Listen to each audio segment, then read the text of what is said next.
Hello, good morning, love wrestling. It is Thursday morning, it is 10 a.m., and that means we are here for another edition of Firmly AEW, but a little bit different today, as we've been telling you for the last week or so. Drew is out. He has a special assignment, and he is out today, so I have my good friend. I'm very excited to have him. I have Chris Mueller, the BR Doctor, joining me for this edition of Firmly AEW. Chris, thanks for hopping on with me this morning. I'm very happy to have you here. How are you doing today, man?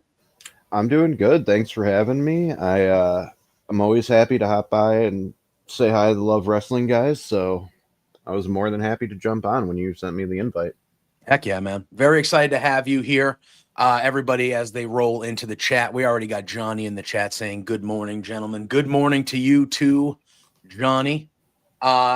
So we are here today. We're obviously going to dive into AEW Dynamite. We might have the boss man watching, Chris.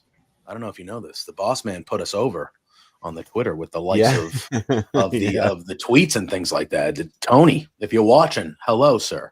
But so we're gonna I know, right? We're gonna dive into some Dynamite. We're gonna have a good time talking about that. I thought they were mostly goods. It felt a little disjointed at times, but I thought for the most part that was a pretty good episode of Dynamite last night. So I want to get into that for sure. But beforehand, I wanted, because obviously it's been a little bit since you and I have been like on air chatting about stuff in general. So I just wanted to get your opinion on like how you've been feeling about AEW. I know there's always a lot of discourse when it comes to AEW and stuff like that on social media and in the IWC and all that fun stuff. But where is the docs? Like, how have you been enjoying AEW wrestling early on this year and just the last little bit here for AEW? How are you feeling about the product? I mean, for me, every wrestling product is always hit and miss. I'm very rarely ever enjoying 100% of what's going on. Yeah. I would say the majority of what AEW is doing has been, solid stuff. I know there's a lot of people who have thoughts on the Death Rider stuff and having Jeff Jarrett on TV so much, and I can agree with some of it and understand that, but I'm not of the mindset that, AEW is crumbling around us like some of these doomsday people seem to be implying. Like, you're going to like some storylines and you're not going to like others. We need to stop looking at it as, if I don't like this, it's bad for the company, and start looking at it as, okay, that's not for me, but these other things are. So I can still enjoy part of it. And then there's other people who can enjoy this other stuff that doesn't appeal to me. Yeah. Like that's always been how it should be. I don't really understand why all of a sudden it seems to be such a pain point for so many people.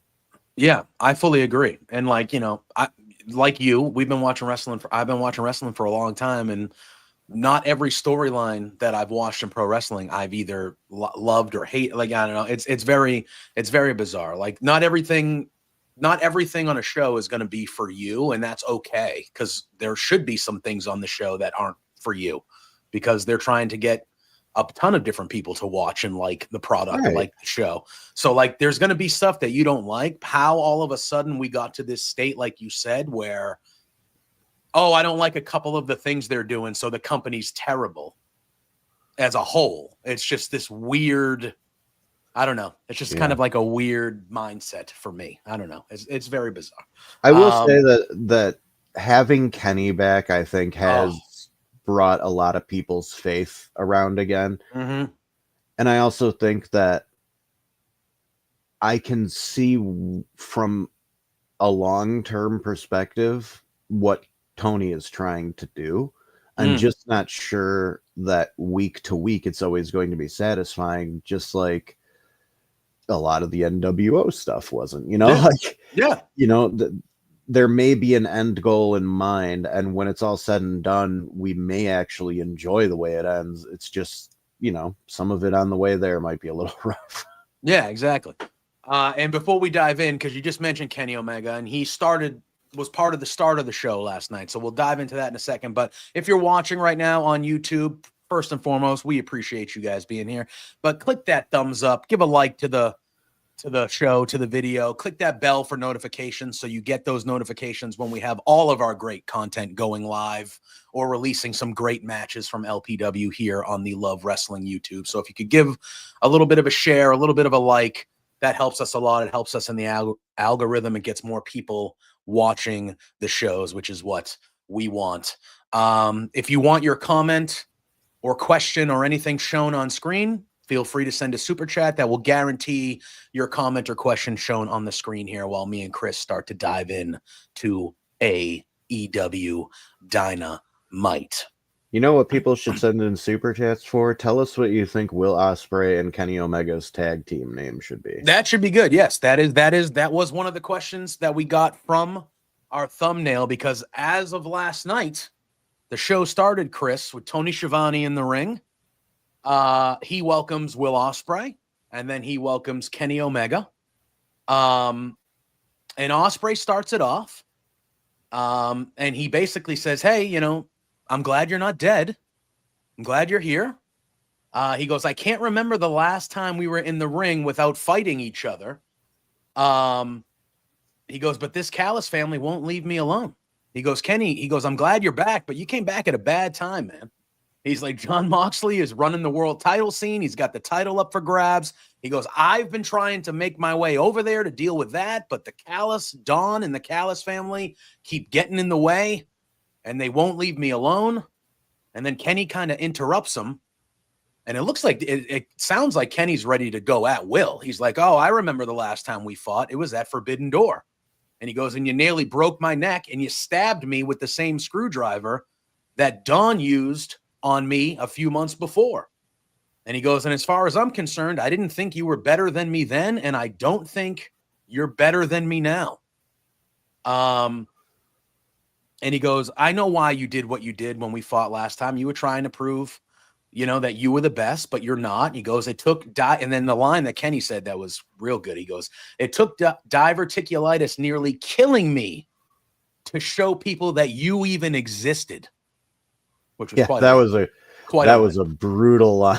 Yeah, that was quite a line. And then he goes, so congratulations on being number 2. And he goes, and if you're asking for help, no chance, because I'll never trust someone like you. And then it looks like Ospreay is getting ready to retort, but Don Callis appears on stage. The second he starts talking, he gets rushed by Kenny Omega. And then Takeshita and Kyle Fletcher come out, and then we start brawling. Will's in the ring, and he's like pondering for a moment whether he wants to go help Kenny or not, but he decides to go help Kenny. Then they have a brawl near the top of the stage, and it leads to eventually they get back in the ring. Omega's trying to go for his Terminator dive. Kyle Fletcher hits him with a super kick. They continue to brawl around the ringside. They make it back to the stage, and then we see a very cool spot where Ospreay climbs up kind of like where the barricade is, where people are sitting on like a higher level. Kenny's climbing up one of the scaffolding, things they have, and they each do a dive off. It looked like a moonsault each. Will did a moonsault. Kenny, I believe, they each did a moonsault off onto the Callis family, which was a cool little spot at the end. But before that, they make a match. We're going to get it in Australia, in Kyle Fletcher's hometown. It's going to be Kenny Omega and Will Ospreay against Takeshita and Kyle Fletcher at Grand Slam in Australia. So a big tag match set up for then. Chris, I really enjoyed this opening segment. I thought the spots, especially the double jump, obviously was the highlight of it all. I'm, Kenny's come back, and I kind of want your opinion on, because Kenny's come back, and I've kind of been of the belief that it's like, all right, like Kenny should be coming back and going right for the Death Riders and the world title and being the savior of AEW. Like, that's what I feel. Him and Ospreay are clearly the two guys that should be heading in that direction, but they're clearly going to end, or it looks like maybe end the Callis stuff with them first before maybe we get that. How you thinking? I know you said, Kenny being back is truly a breath of fresh air for AEW. How do you feel about him coming back and being immediately put back with the Callis family? And just what did you think of this opening segment to kick off the show last night? I thought the segment was good. I will say that it's pro wrestling, so you have to take everything with a grain of salt. But like Kenny going from "I will never trust you" to saying the words "I should have trusted you from the beginning" 5 minutes later after they have a fight, that was funny to me, honestly. Yeah. That was legitimately like hilarious, because it's like, okay, what changed? You guys beat some people up, great. But I will say the moment backstage when like they finally work together to suplex Archer through the table, that was a fun little moment. The crowd was obviously going nuts for everything. I think Ospreay even said on his social media that was the highest jump he's done. Like that was the highest thing he's jumped off, which you're doing that not landing in the ring or on a pad too, so even crazier. I agree. But I think it's a short-term thing just because they don't want to overcrowd the world title picture, which is already a little overcrowded. You have a lot of people who really want that belt, which is great. That's how it should be. But I do think that maybe putting him back with the Callis stuff just really quickly for a little closure isn't the worst idea in the world. Yeah. And that match is going to be incredible. So my God. I'm not mad at that. But one comment I have to make is Don Callis starting to talk trash and then immediately doing like a cartoon run where he's almost running in place before he takes off. Yeah, like that cracked me up. Hopping in place, like gathering speed for him to actually start running. It looked like he was kind of doing. Yeah, it was the most like. Can I swear on this show? Yeah, we're over 10 minutes. So okay, it was the most chicken shit heel kind of thing, and it reminded me of all the old heels from the 80s and 90s who were just like the Cornettes and the Mr. Food, like all these people who just were complete chickens. And so I enjoyed the opening. I thought it was a hot little piece of business to get the show going and get the energy high in the arena. 100%. I thought so too. And I thought, this is the second week in a row where they've had a cool venue. I thought the venue looked cool last night that they were at. It was clearly a smaller venue, but I thought the setup, like they're going to unique venues, and I think that's a good thing. Like the scaffolding thing definitely helped them with the spots too. That was 100%. Cool. Yeah. I liked it. We got the boss man Spencer showing up in the chat. He says, give us a like on the video. We have the Oil Rumble. We're at Rogers Place. LPW is at Rogers Place this Friday, January 24th, the second annual Oil Rumble. I was lucky enough to go to the first one last year. Very cool. So give a like to the video. We'll be doing that on Friday. And then next week, we obviously have our standard LPW show that will be another great one in the line of the first one of 2025. It should be another good one. But the Oil Rumble happening this Friday, Rogers Place. So give a like on the video for that, like Spencer said too. We got Johnny in the chat. He's saying that he's torn for either Mark Davis and a Hobbs joining Ospreay or Omega, maybe to like in the, because Don Callis does have four wrestlers at his peril. Or the Bucks helping as a redemption angle. Well, I personally, and me and Drew have been talking about it for the last couple of weeks as this Death Rider stuff continues. It feels like to me, and it might not happen right away, and I don't think it will, but it feels like to me that the end game of this is a reunited Elite ending the Death Riders, right? Does it not feel like that? Kenny the Bucks in like a hangman. Like ending I don't know, the Death Riders. Hangman is on a totally unique path right now. Like, we can talk about what happened with him later when we get to it, but for sure. I don't know if the Elite is the end game here, to be honest with you, because the Bucks have the New Japan tag titles and they're not doing anything on AEW TV. I know maybe they'll be brought back at some point, redemption angle for all that, but I don't know if I want that. Like, I don't need the Elite to be everything in AEW. I want the Death Riders to be taken down by, like, not a new stable, but like, who are the Avengers of AEW? You got Will Ospreay, you got Kenny Omega, you got Jay White, you throw Powerhouse Hobbs in there, who's been hot as hell since his return. There's so many options that you can do other than going back to the Elite well. So for me personally, because I was never a quote unquote elite mark, like, I like all those guys, but it's never been like my obsession. But I get why people who love the Elite, like, that's what they want. It's all elite wrestling. And so, it's one of those things where I think there's a lot of potential good ways to end it, but there's also a lot of potential bad ways to end it. So they really have to be careful. Yeah, I agree. I don't know. I kind of felt like, and I guess we should at least, maybe not, we don't have to, but like, I kind of felt like the Christopher Daniels angle that he was doing with Hangman. Like, I know it led to the Texas Death Match, and we found out that was the end of Christopher Daniels' in-ring career. A terrific career, by the way, to Christopher Daniels. Like, one of the pioneers, like, did a lot for just everywhere he's been. So a great career and a tip of the cap to him.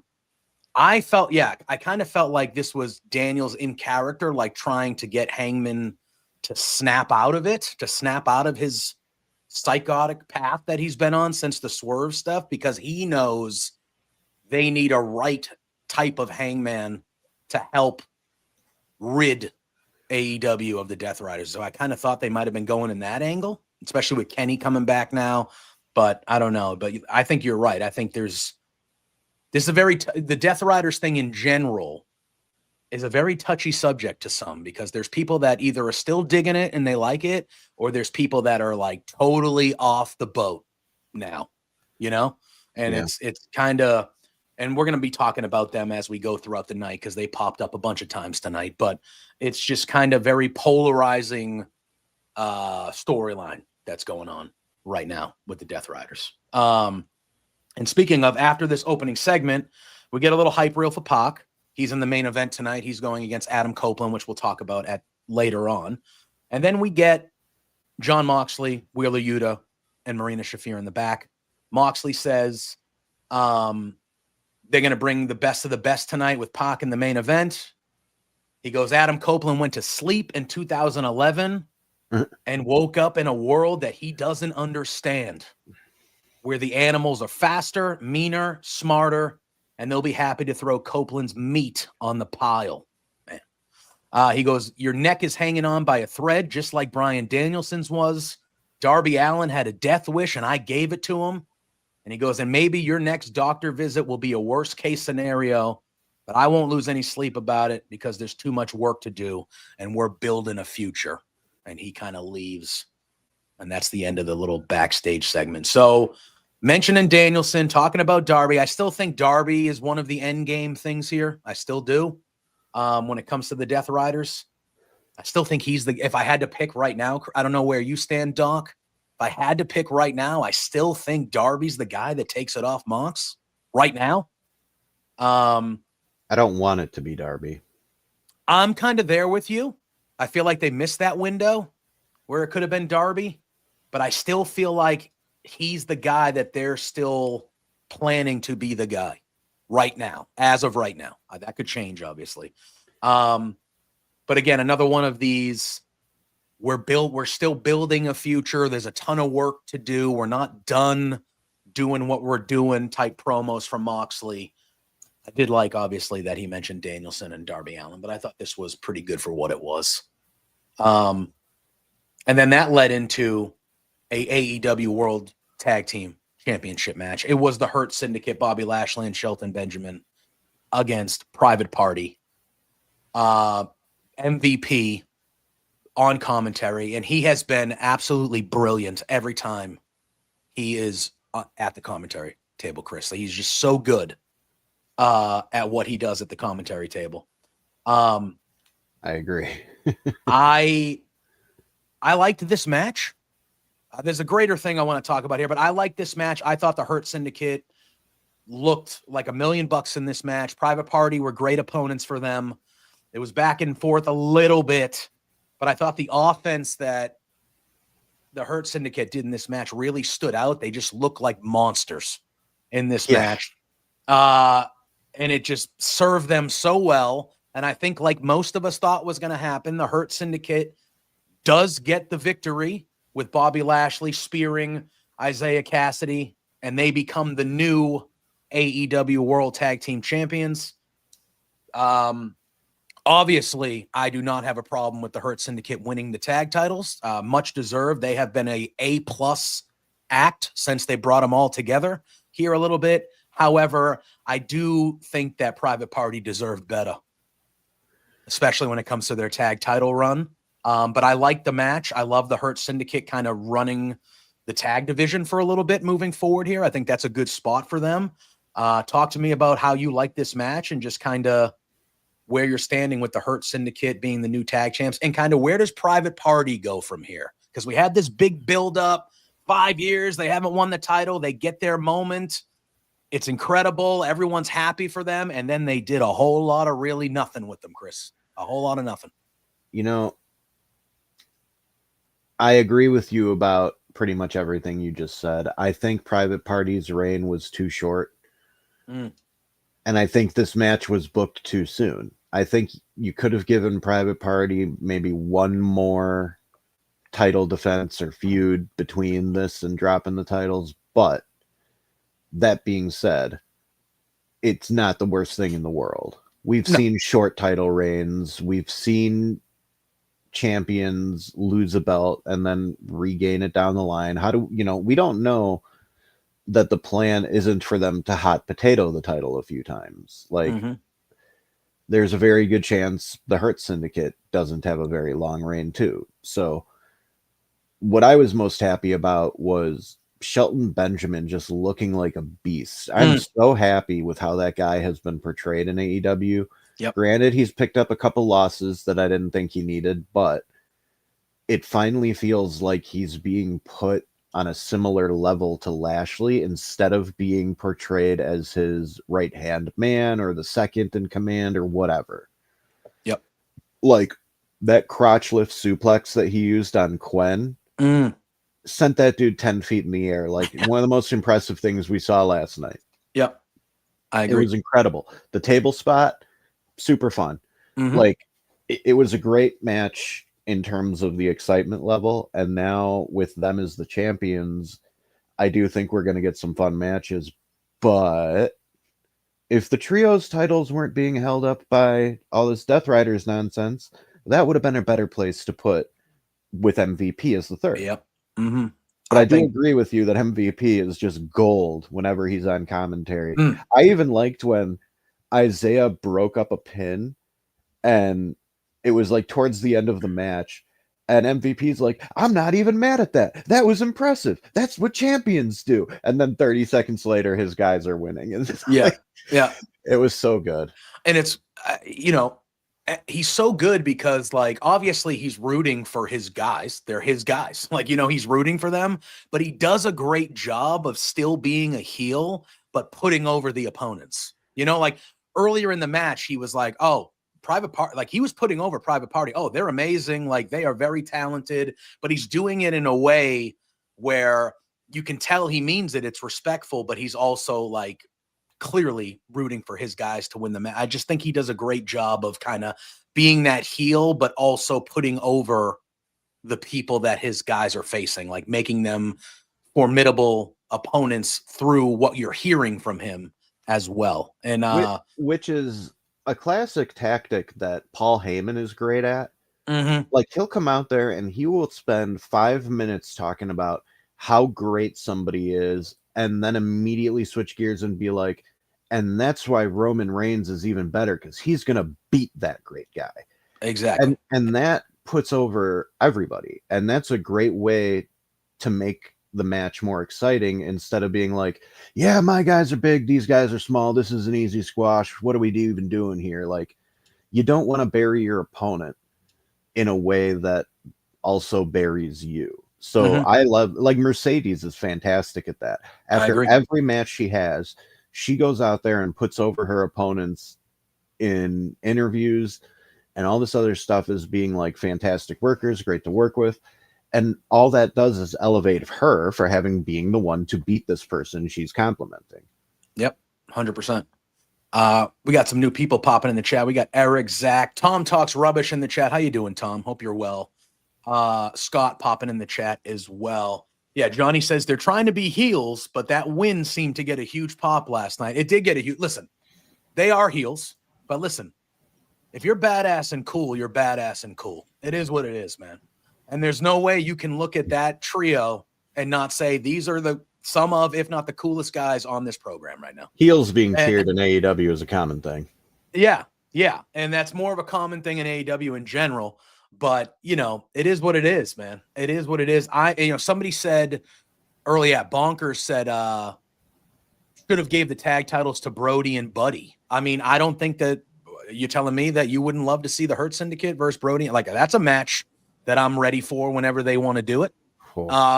That's going to be a badass match. That's a marquee match for those tag titles, if you want my honest opinion. Like, I literally just got excited at the concept of it. Yeah, exactly. And like, I think that's a match that will happen down the line, most likely, and stuff like that. So I view it as, I do think Private Party did deserve better with their title run. I think that was a great moment, and everybody was rooting for them when they won. I wish they would have done more, but it is what it is. The titles being on the Hurt Syndicate makes sense. They're a huge act. They're an over act. And like you said, Chris, we're going to get some killer tag matches now with them kind of running the division for a little bit. And I am all here for it. I am all here for it. And when somebody like Bonkers in the chat mentions, oh yeah, that Brody and Buddy, yeah, I want that match now. I want that match now. So it should be really fun and exciting to kind of move forward with the tag team division. Hopefully, and this is not a private party issue, but hopefully now that the belts are maybe on a bigger act like Lashley and Shelton, they'll kind of get more TV time and more, Private Party wasn't defending the belts really ever, almost, you know what I mean? And it's been that way a little, even when the Bucks had it, they weren't defending it a ton.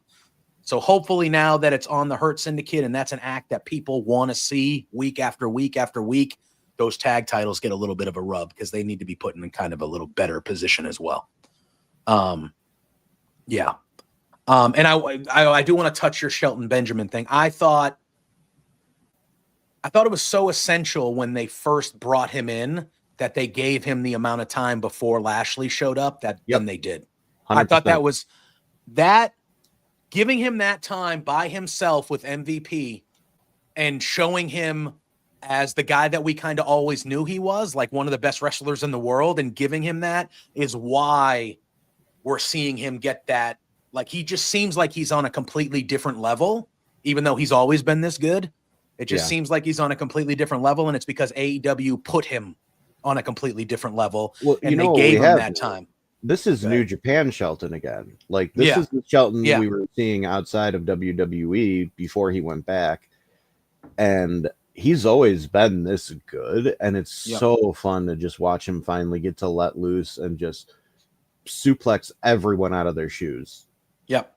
I love it. I love it. I love everything they're doing with the Hurt Syndicate. I think that's been A+ from the jump. I don't think they've missed a beat, really. Oh, we got Dan Brown popping in. Yeah, House of Black and Hurt Syndicate would be a ton of fun. And now that it was said and in my brain, I need it. Well, wait, not House of Black. Oh, yeah, not anymore. Yes. No, that's true. Just now they're the Hounds or Cerberus or whatever we're going to call them. What was it? Yeah.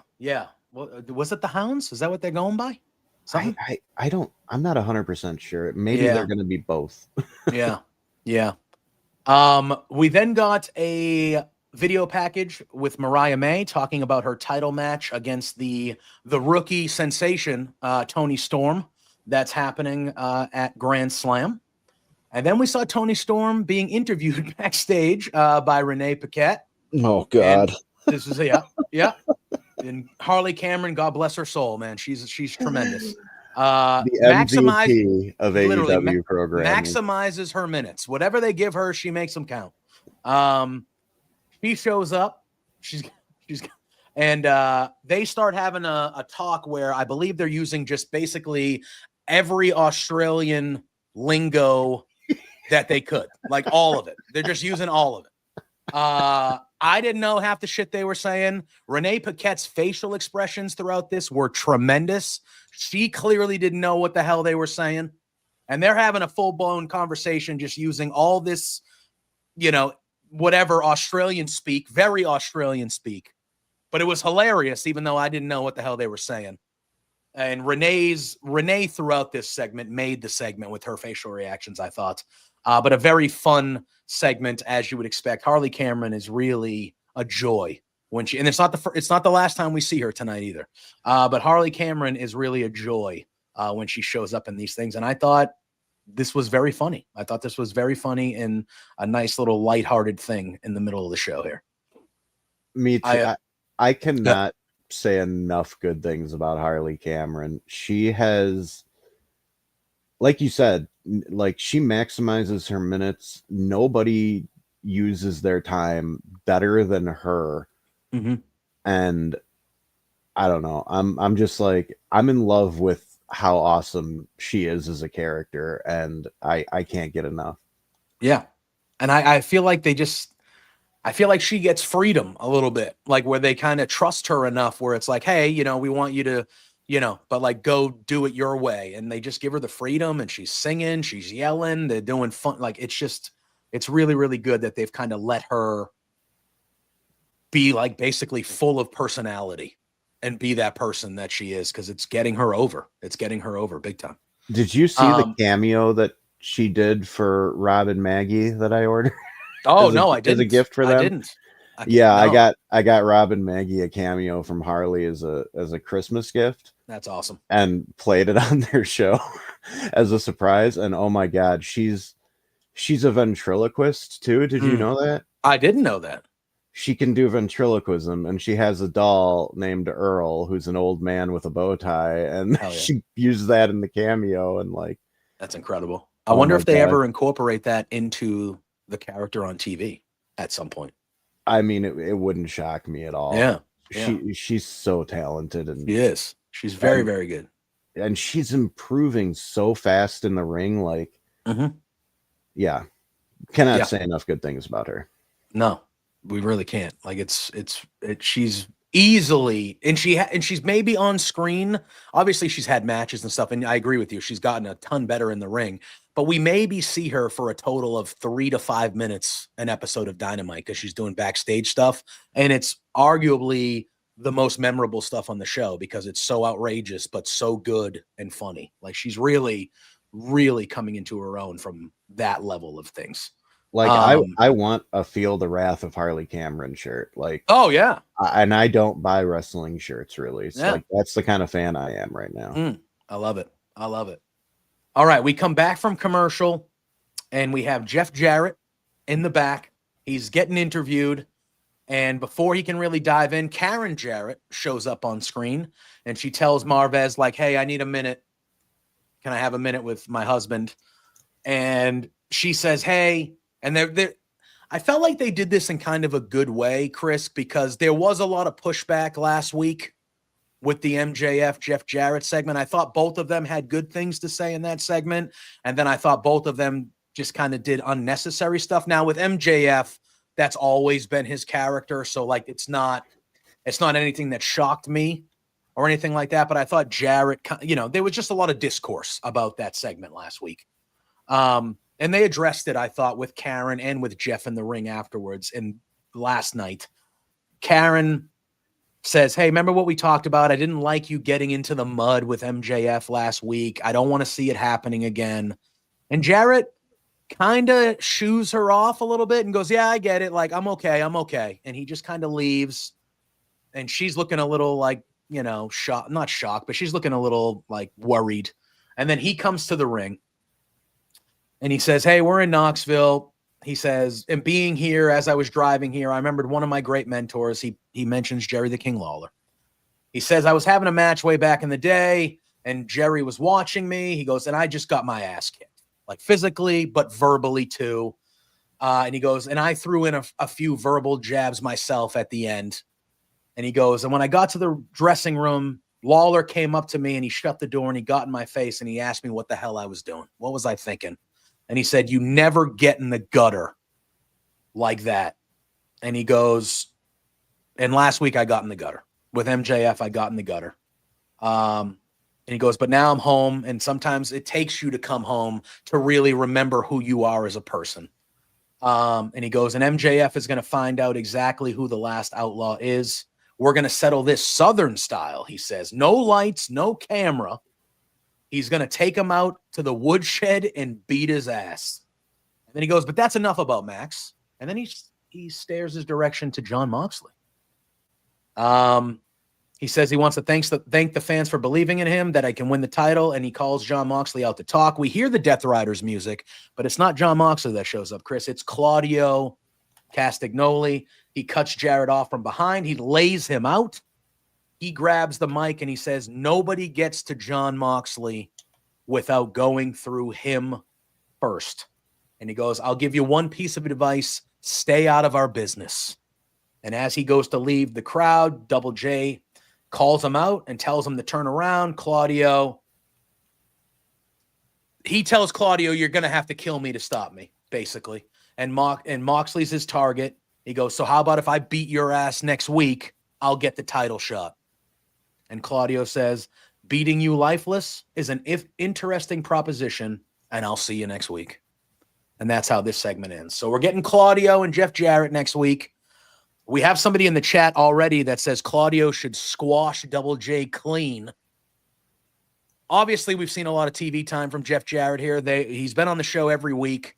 His mission was clear from the beginning of the year that he wants to at least try to win the AEW World title this year. It seems like they're going to ride it until he at least gets an opportunity to do so, Chris. How are you feeling about the Jeff Jarrett stuff in general? And how do you feel about... Am I supposed to believe that Jeff Jarrett can beat Claudio Castagnoli next week? Am I supposed to believe that? Because I don't. I mean, it's not the best thing going in AEW right now. Let's put it that way. But like, I have a hard time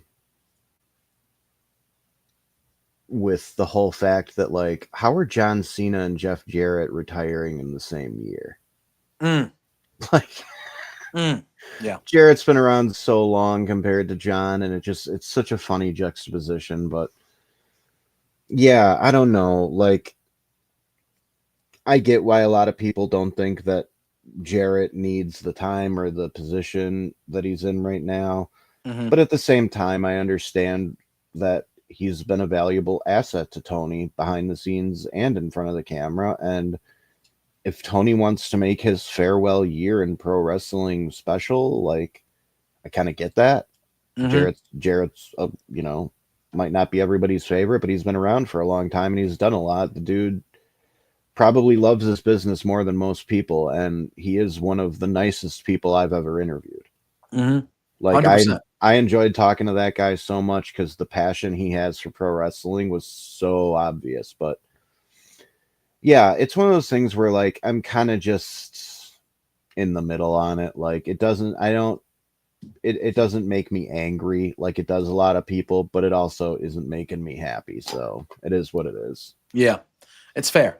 And I think, we got some people in the chat, somebody saying that MJF is going to get involved in that match next week, and that'll help Claudio beat Jarrett maybe, or somebody saying that maybe Jay White comes out or somebody like that comes out and helps Jarrett, and that's how he beats Claudio.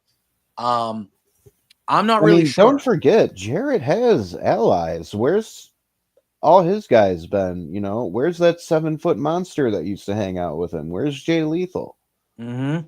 Like, it's very weird. Show up and help at any time. Yeah, exactly. And you would think he's going against the Death Riders, who those people show up and help each other and gang up on people. Yeah, where is Jay Lethal? Yeah, where is Singh And, Jarrett has friends too. And I think Jarrett has the respect of the people in the locker room that people could be coming out and helping him too, when or if it gets that. Johnny in the chat says that SRS said MJF wasn't thrilled with how the end of that promo went down last week. So they pivoted away from that angle. Maybe. It seems like they definitely tried to distance themselves a smidge from that last week by, I think the fan them outcry addressing. may have also had something to do with it. Personally, I thought it was a low rent thing to do. Like, yeah. What did Alicia and Karen have to do with any of that? Exactly. And it's like, again, with the character of MJF, I get it, because he's always been that guy that does low rent stuff. I just felt like there was a lot of that segment was the longest segment on the show last week, like longer than the gauntlet match with the ladies, which I thought was a ball of fun. It was a great match, but like a promo segment between MJF and Jeff Jarrett in 2025 should not be the longest segment on any show you have, period. No, especially when you have Kenny and Cage on the show. Exactly. Like, it's one of those things to me where it's like that segment could have been 5 minutes shorter, because I like the pairing. I do think Jeff Jarrett and MJF is a good thing to do right now. Like, I'm in on that as like a feud. Like, I think that's fine. I just thought there was a lot of stuff that like didn't need to be involved in that segment last week. And it clearly, it seems like they understand too.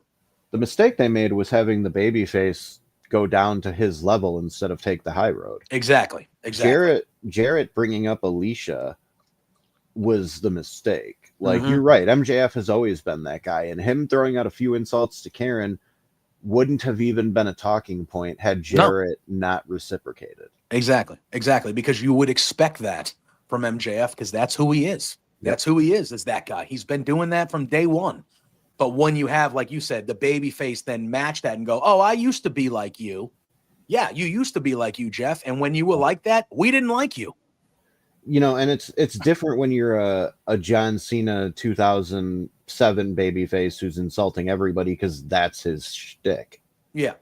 It's 100%. There's a fine line to walk with this stuff, and you have to base character reactions off of character history. Otherwise, it just looks out of place. Yeah, I agree. All right. We then move forward on Dynamite, and it was time for a one-on-one match. It was AR Fox against Shane Swerve Strickland. Expected this match to be very good, and it lived to the billing. These guys, I feel like, can probably wrestle until they're 90, and they'll put on great matches together. I enjoyed this. It was good to see AR Fox back on Dynamite and on regular AEW television there, because he is very, very good. This match was a back and forth match, as you would expect. There's obviously some stuff that happens after this match that we will get to. So they're fighting, and towards the first half of this match, we see Ricochet in the backstage, and Ricochet is shown kind of walking, just kind of walking backstage and stuff. And then the match continues. They're going back and forth. AR Fox hit a beautiful DDT in the ropes at one point. They did the kickflip moonsault to the floor. AR had a good fire-up spot where he hit the springboard Frankensteiner, which was countered into a power slam. That was a good move. It was just really good. It was just really, really good. AR went for the 450 splash, but he missed. And then Strickland kind of drew him up. He hit the JML driver, but it was reversed into a victory roll for a close 2 count. That was a really good spot. Swerve is just so smooth in the ring. His transitions from move to move with like kind of the rolls that he does in the ring and just stuff like he just looks like there's no effort. It just looks like there's no effort. He hits a rolling thunder into the reverse STO. Then he hits the house call, and then he goes to the top and hits the Swerve stomp, and he gets the victory over AR Fox in what I thought was a good match. And then Swerve, he puts his hand out, they embrace, they do a little handshake there. And as he's doing that, we see Ricochet pop up on the Tron, Chris. And Ricochet says, this is what happens when he goes, you think you take risks when you think it's okay to bully and embarrass somebody like you did to me last week. He goes, and next week, You'll be forced to hear everything I have to say. And there's a lot that I need to get off my chest. Isn't that right, Prince Nana? And the camera kind of pans, and you see that Ricochet has the scissors kind of holding him to Nana's neck, his throat. And he goes, I could gut you like a fish right now. He goes, but I need you alive to tell Swerve that this may be his house, but there's a new landlord in town, and the rent is due. So first and foremost, Chris, tell me what you thought about the AR Fox Shane Swerve match, and then kind of I want your opinion on the Ricochet stuff in general, and just kind of this segment with him basically holding Nana hostage here. So the match was fine. Both guys are obviously incredible talents, so there's like the least surprising thing of the night is that they put on a good match. One thing AEW excels at is just putting two people who are good at wrestling in the ring and letting them wrestle. Mm-hmm. You know, not every match needs a storyline, and this is one of those. But, like, you know, I don't need to see Andrew Tate Ricochet doing his thing. I'm just not a fan of what they're doing with him right now, and I don't know if it's AEW's creative doing it or if this was his idea. But he's I will say Ricochet's good at making you find him annoying. Mm-hmm. But he's the way he works in the ring is so much of like a babyface style that it's hard to really like differentiate the two. And I don't know. The match is going to be great when it eventually happens and stuff, but this storyline isn't necessarily hitting for me. For me, I feel like it's very refreshing. You know, like I didn't watch a ton of Ricochet outside of, you know, his North American stuff when he showed up in NXT and WWE. Like, obviously I've seen the match with Ospreay. I've seen some of the standout matches he had in the Super Junior. Like, I've seen his stuff, but like the majority of time that I've seen Ricochet has been in WWE and now with AEW. So this is really the first time I've been exposed to him as a heel, you know? So I do feel like it's refreshing to see a different side of the character. And I wish he was more, I like the psycho part of it. Like, to me, when he attacked Swerve with the scissors, that was very American Psycho to me. Like Christian Bale, American Psycho kind of aspect to me, I felt like. I do see what you're saying about that other side of it, leaning into some of those tropes from somebody that I don't think nobody should be, you know, Yeah. Yes, at all. So that part of it I get, and I do see some of those similarities where I'm kind of like, okay, I do wish they would lean in on the nerdy aspect of him. Like, he wants to be liked, but he's just a nerd and nobody likes him kind of thing.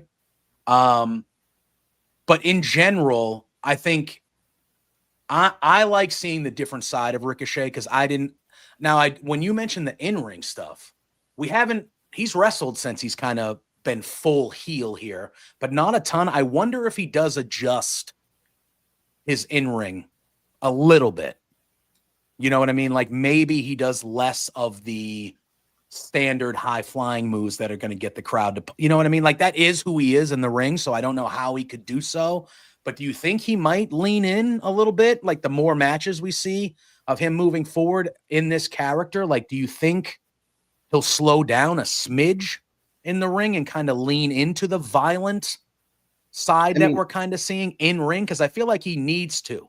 He'll probably do some adjustments, but the nice thing about what Ricochet does is he is so impressive that he can use those moves in a heel way when he's basically like walking around being like, look how great I am. Did you see that thing I just did that you could never do? Like, there are ways to make that work, but I don't know. We'll see. Yeah. I'm just waiting for it to turn into something else. Yeah, that's fair. So, I mean, we'll see how it goes, because now we know that Ricochet next week we assume he's going to be cutting a promo and kind of spilling some tea, or kind of letting the world know how he feels about everything going on. So we'll see exactly how that comes to be next week. This then transitioned into a New York Minute with the Learning Tree. They go back and they show what happened on Collision and their loss to the Outrunners and Will Hobbs. Jericho says it's a learning moment, or it's only a learning moment if you learn from it. He asks Big Bill, how are you going to show me that you learn from it? And Big Bill steps forward and he says, Hobbs may have won that tag match, but he can't beat me because I'm the biggest, baddest man in the entire industry. So he said, so Saturday on Collision, I'm coming to find you, Powerhouse. And if we're Powerhouse and Big Bill one-on-one, I'm all in. I'm all in for it. That will be a meaty match that I am for. I think that match was booked for Peggy. Yeah. Yeah, I thought of her immediately. To be honest with you. Okay. Are you kind of feeling how most people are feeling about the Jericho stuff still in the New York Minute and the Learning Tree in general? Where is your stance? Because I thought when it first started, I was like, oh, this is going to stink. And then I kind of liked it for a bit, but now I'm just kind of like, all right, this can be over at any time. I honestly kind of hate 95% of it. And then every once in a while, Brian Keith is so funny that he pops me. Mm-hmm. But yeah, I can't wait for all that to be done. I don't know. I just want that ROH title off Jericho. Yeah, I agree. For me, it's one of those things where, you start talking about Jericho and they use that Jericho vortex, and he's been in a lot of groups since AEW has started. And you can make an argument that really nobody has gotten over in these groups more than Jericho. And I think that's really the problem where most people feel about Jericho and there's plenty of people that feel a lot of certain ways about Jericho. But I feel like when it comes to Jericho in these groups, the thought process would be, oh, you have this veteran with these lesser known, younger, whatever you want to call them guys. He should be getting them over. So when the group ends, the young guys are over, but it never seems to fully go that way. And which is part of the problem. But I feel like with this one, I do think that Brian Keith, because he is so funny, has had more standout moments in this than other people with Jericho's groups. And I think, Big Bill was getting over before he joined this group, but it's clear that the crowd wants to root for Big Bill. Like, he's over. The crowd likes Big Bill. So I'm hoping that when they eventually get to the end of this, that this is the one that they actually do something with Keith and Bill after, because I feel like those guys have gotten some rub out of this more than other guys and other groups at Jericho. At least that's what it feels to me. Maybe it's because this is happening right now and I'm in the moment, but I do feel like that a little bit. Am I wrong? Am I crazy for thinking that way? No, but I also don't know if I necessarily see it as a rub. I think Keith and Bill are doing good work on their own and standing out. I don't necessarily think being in Jericho's vortex is necessarily the reason, but I also understand the logic behind it. You put some lower card stars with a big guy for a stable, and it's supposed to get everybody over. And yes, we can cite examples like Daniel Garcia, but Daniel Garcia got over because Daniel Garcia is awesome. Yes. So, yeah, I'm just ready for everybody to move on. Yeah, I agree. And Johnny, we got Scott in the chat saying Big Bill is the one that beats Jericho for the Ring of Honor title. And then we have Johnny saying they got to be shopping Ring of Honor for a TV deal to keep Jericho this involved and still be the champion. I know that was what people were thinking. They made him that because, of stuff like that. But I gotta admit, I do find that narrative kind of funny sometimes because I'm not sure if TV executives are looking at Jericho and thinking, oh, that's the guy that's going to pop a rating. Yeah. I mean, 5 years. Just because he's the most well-known guy on the roster doesn't mean he's a draw in 2025. I'm sorry. And I was going to say when AEW first started, Jericho was essential. He needed to be their first champion to put credibility and get the TV stuff. Cause Jericho in 2019 was way more relevant to things in the wrestling world. He had just done the New Japan stuff with Kenny. Like he was much more of a draw then to get a TV company or somebody to go, oh yeah, Chris Jericho. I know. Yeah, I know Chris Jericho. Let me do that. 2025 Chris Jericho. I kind of agree with you. I don't know if just on name alone that people are looking at him the same way they did when AEW was just starting at the end of 2018. I just think it's a different, 5-6 years later is a long time, Yeah. And I mean, ever since the Dinner Debonair stuff, it doesn't really seem like anything Jericho has done has been universally liked. Mm-hmm. I agree. I don't know, but I agree. I am much ready. I am much ready for this to kind of move on to the next thing here. And the next thing on this show was MJF. Makes his entrance, gets on the mic. He calls Jeff Jarrett out, says, from the bottom of my heart, you deserve to give every single wrestling fan an apology after your actions last week. He goes, but if anybody deserves an apology, it's me. He goes, let's face it, when I offered to help you win the title, it wasn't because I believed in you. It's because I thought you'd be easy to manipulate and easy to beat. He goes, that you actually think in 2025 that you're going to be the next AEW world champion goes to show how senile, he's as senile as he looks. He goes, Jarrett thinks that if he just tries hard enough, he can have a longer career, but wrestling doesn't love him anymore. The fans don't love him anymore, and he's going to learn that you're better off making a deal with the devil than defying him. Crit, I thought this was fine, Doc. It was a more serious, angry toned MJF. Wasn't really trying to be a smartass like he usually is a little bit. I thought this was fine to kind of, like we said, move past last week and kind of just get to these guys. MJF's angry and doesn't like, and now we're getting serious and they're going to fight type of thing. I thought this was fine from MJF. Nothing that stood out to me, but nothing bad, in my opinion. Yeah, I agree. It was a pretty standard MJF promo. It, I will say that personally, I'm kind of, waiting for MJF to do something new. Mm-hmm.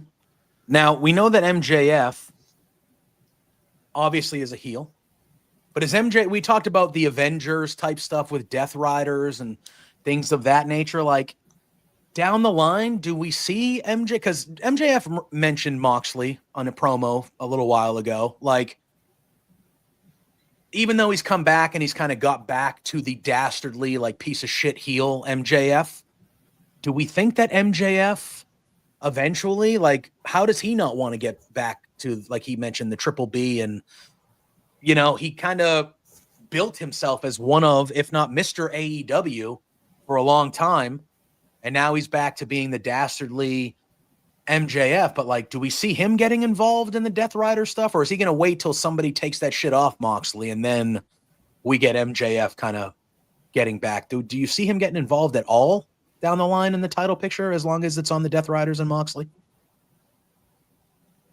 Not personally, because there's only, like, when you take Marina away, because, they can find a woman to fight her if they want to, but, like, there's 4 Death Riders that are men, right?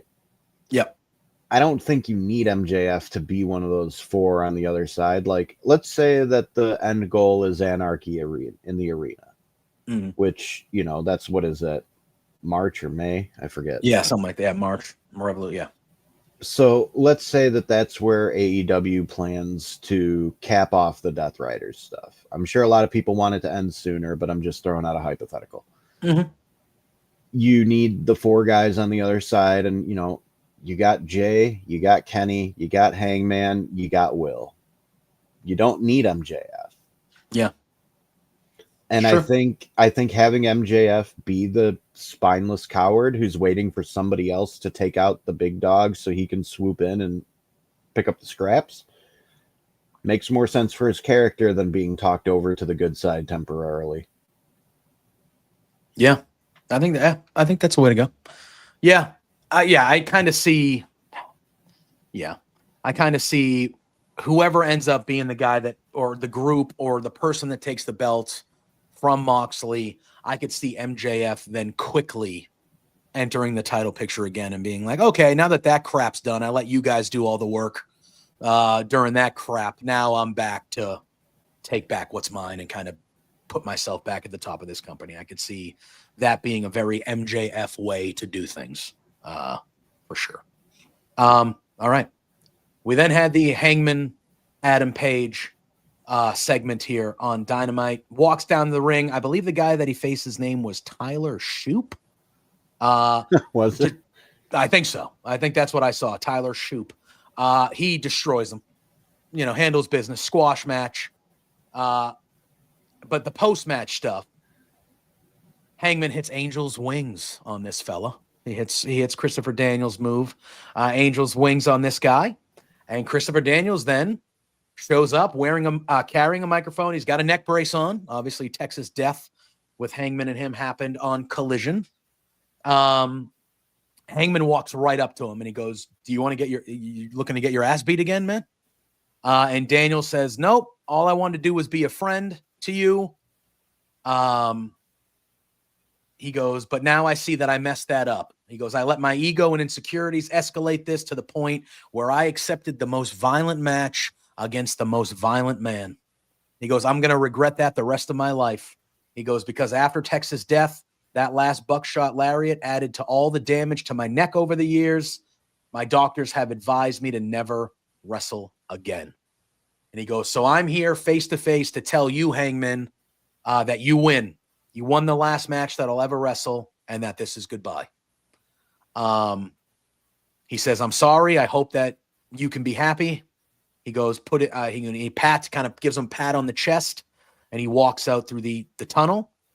And kind of Hangman just kind of stares there for a little bit, and he kind of shoves the camera out of his face, and that's kind of how this segment ends. Now, I mentioned a little bit earlier that I thought I've kind of thought that this Christopher Daniels angle with Hangman in particular has been that Christopher Daniels is trying to get Hangman to go back to the old Hangman. He's trying to get him out of this, wherever level he's gone down to since Swerve, this psychotic, Hangman that we've seen for the better half of the last year. I always thought that this was Daniels trying to get the old Hangman that he was friends with, the old Hangman from the Elite, kind of back. And it clearly hasn't worked to the point where Hangman retired Christopher Daniels. But at the end of this, after Daniels said this stuff and kind of gave him the pat on the chest and walked away, you kind of saw Hangman for the first time in a while, kind of maybe questioning or kind of emotionally dealing with something before he kind of shoved the camera away and walked away. Yeah. Do you think that's where they're leaning here still? Is they're trying to get Hangman to kind of snap out of it? And I don't Daniels know is kind of the centerpiece I don't know if he's going to snap out of it necessarily, but I do think that they had him kind of have a look of maybe not regret, but maybe oh, maybe I did go too far this time or something. There definitely wasn't just the normal anger in his eyes after that moment. Hangman's really good at conveying emotion with facial expressions and body language. It's an underrated thing that I don't think a lot of people point out about him enough. Mm-hmm. And it really helps drive narratives forward when you don't need to say anything and can convey something. So yeah, I do think that we're maybe heading down a road of Hangman not necessarily just being unrelentingly angry anymore, but I don't think he's going to go back to the, lighthearted guy at any point. Yeah. And soon anyway. Angry Hangman is working for a lot of women. Oh. And AEW knows that that's a valuable market. So yeah. I am intrigued to see kind of how this plays out with Hangman, because I do think he is better than ever. I really feel like he's better than ever, especially from a character standpoint. like you said, he's just hitting all the boxes, facial expressions, his promos, just the way he is handling things. Like, he's kind of always been my favorite in AEW. But in my opinion, he's the best thing on, like, for me, he's the best thing on the show. Like, I think when he comes out, I'm biased. Like, he's one of my dudes, but he's just he's been at a different level, since the Swerve stuff. And like, his lean into this crazy psychotic character has done wonders for him. And like you said, there's that other element where this is working for people in more ways than one. And I think they're really killing it. So I wouldn't be rushing to get away from what they're doing. I just feel like, even though now it's his last match, he retired Daniels, and it looked like last night was kind of the end of the Daniels Hangman stuff. I am intrigued to see where it goes, because I do think it's going to lead to something much bigger somewhere. And I'm just kind of intrigued to see where that goes. We then have another Renee Paquette segment. She's interviewing Mercedes Moné backstage.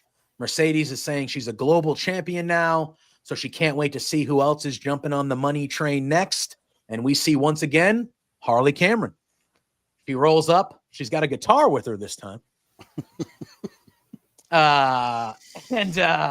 She rolls up and she sings a song. And in the song, she challenges Mercedes to a match at Grand Slam. Mercedes, you could tell Mercedes is kind of enjoying it a little bit. Like, she's enjoying what's happening. Like, but she refuses the challenge. She says, no, not on my level. No, thanks. However, she storms off. But when she storms off, you couldn't hear it a ton. She was humming the song. So when Mercedes storms off and she goes, no, I'm not accepting that. No way. And she kind of storms off to her locker room that's right behind them. Mercedes was humming the song that Harley just sang. Oh, I didn't notice that. That's if you go back, detail. It's very low. I saw somebody put it on social media, so I listened to it because I didn't notice it right away either. And you can hear Mercedes humming the song as she's walking to her locker, like that's walking really to the door. Very good touch. But then Renee kind of leans in and tells Harley, she goes, hey, that was a good song. And Harley's disappointed, but Harley's like, yeah, But I thought that, again, just another quick little segment, but they gave Harley Cameron a minute and she crushed it. She's just great at everything. She's just so likable. I like, honestly, if you don't like Harley Cameron, you might need therapy or something. I don't know what to tell you. I really don't know what to tell you. I don't know what to tell you. And then this kind of it didn't lead into it, but the next thing we saw was Jamie Hayter against Julia Hart. Match was a little quick for me. I would have liked these two to have more time. It was a 2-segment match. Don't get me wrong. They went to commercial, but I don't know. I kind of felt like I wanted this to be a little bit more than it was. It was good for what it was. With these two, they're going to have a good match. Jamie Hayter is excellent, and Julia Hart's been great ever since they've given her this change of character a little while ago with this darker Julia Hart. I liked it, but I kind of want to see more of it. I hope it continues, as it will, hopefully, because they are going to have that rubber match, as Hayter said after the match. But I was expecting a little bit more for this match. But Jamie Hayter did get the pinfall victory with Haterade. And then afterwards, she does get on the mic. She says that she respects Julia Hart for marching to the beat of her own drum. And no matter who she surrounds herself with, they got one each, and she's ready for the rubber match whenever Julia is ready. And that's kind of how this whole thing ends. So talk to me about how you felt about this match with Julia and Jamie. And I assume we are going to get that rubber. I would make sense maybe if they do it at Grand Slam. That's another big match they add to Grand Slam in Australia. Not really sure. But how'd you feel about this little match and post segment with Jamie and Julia? I mean, to be honest with you, this probably got more time than it was originally slotted for because Joe and Nick Wayne was cut off the show. Yeah, that's true. I thought it was fine for what it was. I love Jamie. I love Julia. Cheap plug for, I did an interview with Julia recently that's up on Bleacher Report. Heck yeah. But yeah, the rubber match is obviously coming. That's clearly been their plan this whole time. And Grand Slam makes perfect sense to do it. With Julia, Brody, and Buddy doing sort of their own new thing now, it's going to be really interesting to see how that changes, because the House of Black was such a specific vibe. And I feel like Brody was moving away from that months ago, honestly. Like, he felt a little detached from the rest of the group. Like, he's coming out to the ring in bright colored jackets and stuff. Like, yeah, which I think is hilarious. But yeah, I'm really looking forward to the next match between them. I think it'll probably be the best of the three. I think Julia is obviously still acclimating to being back in the ring, but she clearly shook off the ring rust quickly. And we all know Jamie Hayter's fantastic. So yeah, I'm happy with all of this. Yeah, I am too. And Chris is mentioning his, the people he's talked to and stuff like that. In the description in this video, I did put all the links to his social media accounts, including the link to his Bleacher Report, where you can see all the stuff that he does on Bleacher Report. So you can go listen to these interviews. You can read all his good stuff if you click the links in the description in this video. So if you want to check out, these days I'm most active on Blue Sky. So if anybody wants to follow me, that's probably where you're going to get the most. All right. I put that stuff in there. And like I said, I did put the link to the Bleacher Report stuff where he kind of has all your stuff just kind of right there for you. So you can go check out all the great work that he does over there as well. He does have a lot of great interviews and he's great at it. So if you want to go check out this stuff, the link is right there for you guys. We then had Powerhouse Hobbs telling Big Bill that he's going to be waiting for him on the parking lot on Saturday. I would be, don't get me wrong, I would love to see a match with these two guys, but if they're going to have just like a brawl in the parking lot on Saturday, I'm all for that. I am all for that. These two guys beating the crap out of each other in the parking lot. I will say those parking lot, two of the better matches in AEW history happened outside in those parking lots.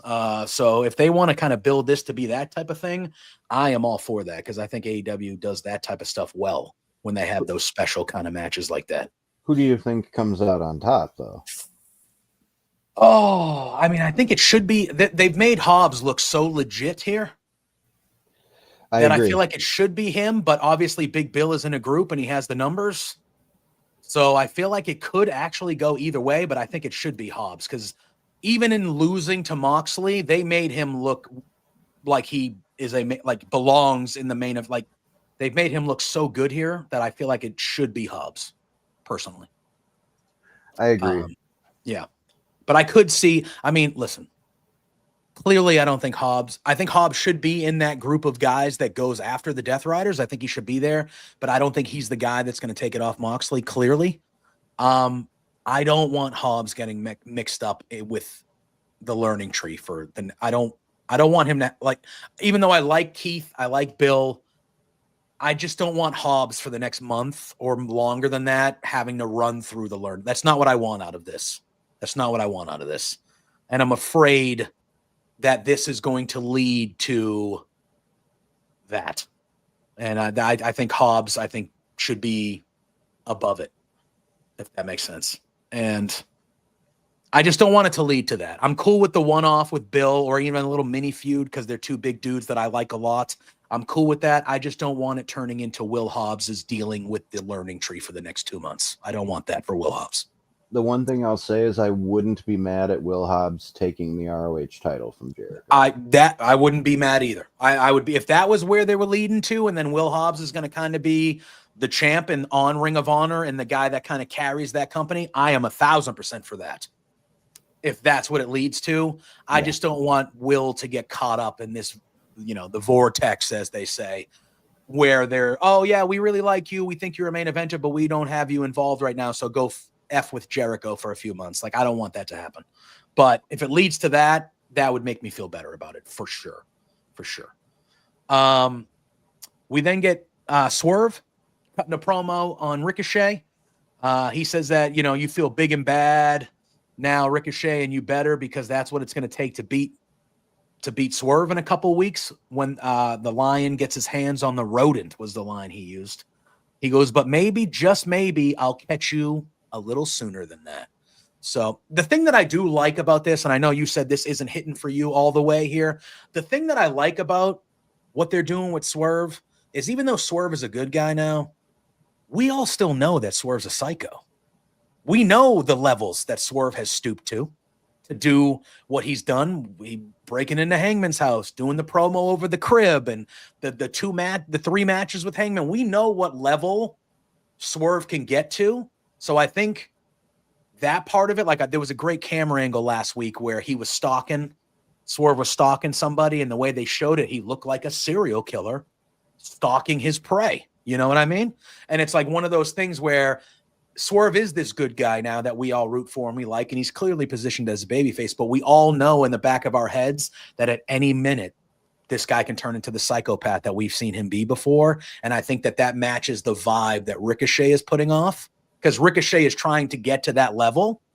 And Swerve is like, dude, I can get darker and eviler and more sadistic than you anytime I want. And we all know he can. So I think that's kind of like an intriguing element to the feud with Ricochet. Is like, I feel like Ricochet is trying to get that out of Swerve, and Swerve is playing it off as like, hey, I can do that whenever I want, but like right now you haven't got me to go there yet, kind of thing. I think that's kind of intriguing. But again, we then got that vignette with the House of Black. Well, used to be the House of Black. They said that they're promising no leaders moving forward, just violence. So clearly, obviously, with Malachi being post AEW or wherever he's going to be going next. Now, I'll ask you before we get to the main event here. They said no leaders, which is cool. I'm cool with that, kind of the 3 of them being equal and things like that. But do you think they stick to that? Or do you think that this ends up being something where like we see Julia Hart? Because there was a stretch there where Julia Hart was kind of not running things because Malachi Black was the guy that was in charge, but it felt like Julia Hart was being positioned potentially to kind of be at the top of the group. Like Brody was by her side and kind of doing her bidding and things of that nature.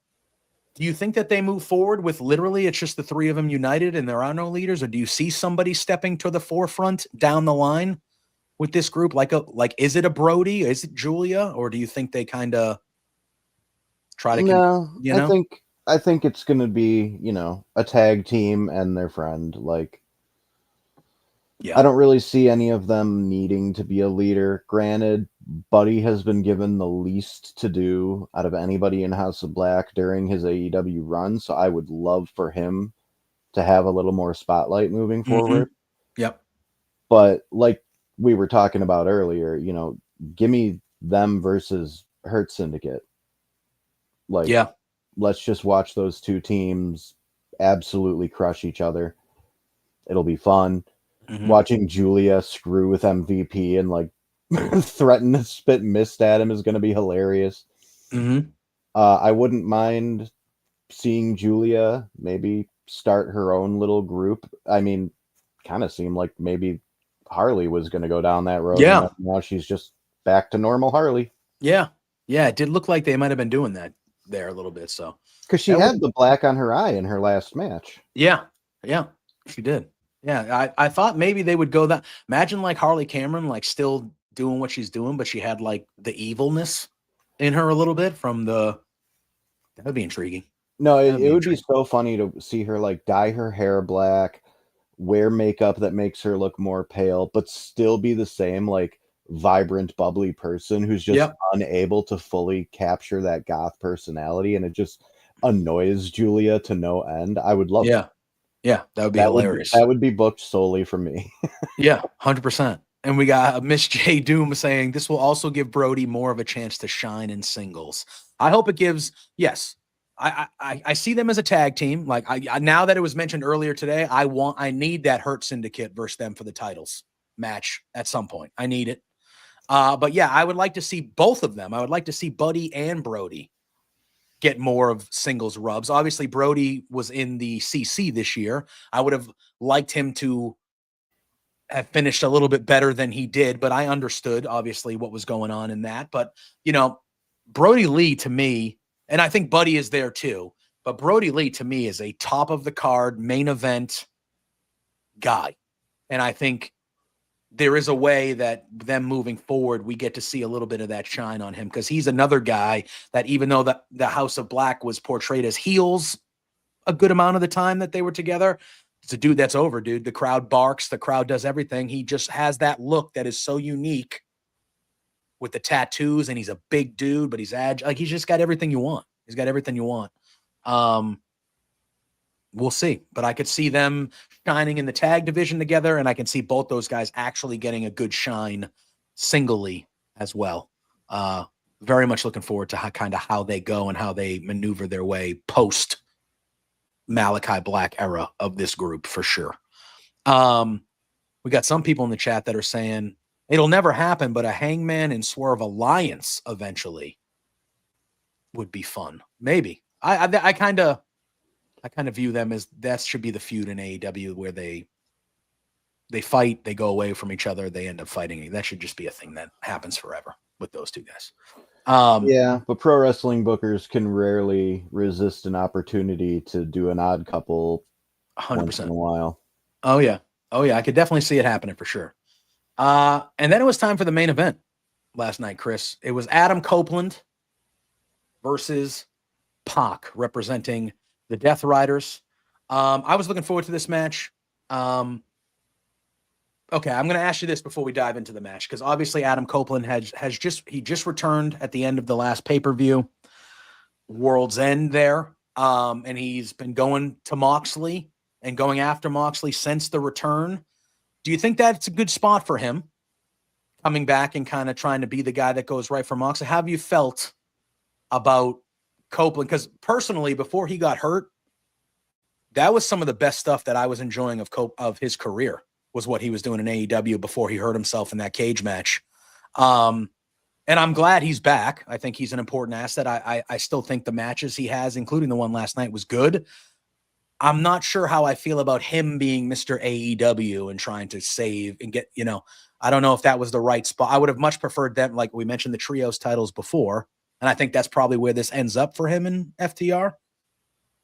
I would rather have them just come back and tried to do that than Copeland being, I'm going to come save this company from Moxley right out the chute from him coming back. How have you been feeling with the Copeland return so far? I mean, he's a top guy. It makes sense for him to have that kind of goal, but it does make more sense if they're going to do the FT rated R or whatever they're called to go after the trios titles. Yeah. So I do wish that had been the main focus, but they really just aren't doing anything for the trio titles. They're not talking about them. They're not even putting them in a briefcase and toting them around. I don't know what's going on there. So it's weird, but having so many people having problems with Mox is obviously going to lead to something big. Mm-hmm. Whether that big thing works and pays off is another question, but yeah, Copeland could easily be in the mix for, Anarchy in the Arena team. Yeah, could he be like the fourth guy? Maybe. You know what I mean? If they did, if it's not Hangman or something, then maybe him. Yeah, that would make sense. But I thought last night's main event was pretty good. I thought him and Pac had a good one. Pac is just so good. I mean, you can't say enough about that guy. He's just so friggin' good. He's it's just unbelievable. But I thought Adam Copeland kept up with him. I thought it was a really, really good match back and forth, especially towards the end. The Impaler that Copeland hit towards the end of this match on Pac was really, really good.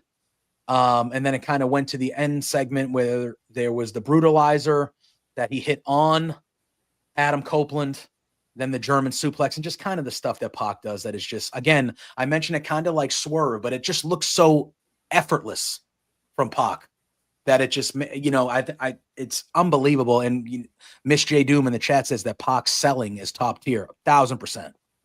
1,000%. He 100%. Is as good as it gets when it comes to selling things. The way he sells a DDT, he literally gets straight. His body goes straight.